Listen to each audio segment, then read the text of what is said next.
Magandang umaga, ito ang nagbabagang balita.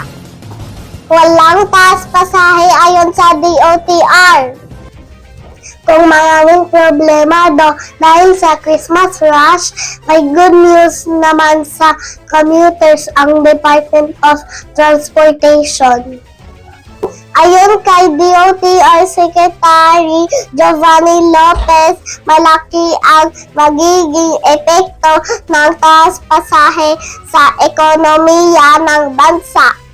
Lalo na anya, nababangon pa lang ang ilang probinsya na nasa lanta ng nagdaang kalamidad.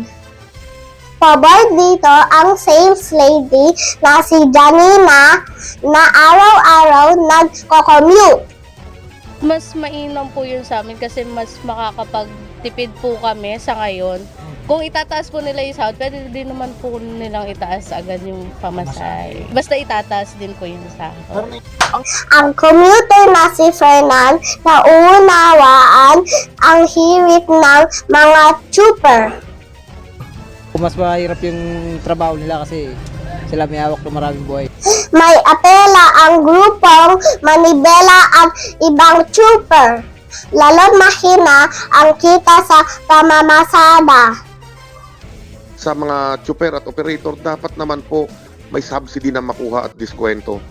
Ito po ang dapat nilang i-implement kaagad para naman yung mga chopper at operator na nahihirapan at nalulugi ay makahabol din ng kita. Sa amin, kung ipantay lang lahat, mataas ang bilihin, mataas din ang sahod at saka yung lahat ng mga sa mga naghanap buhay.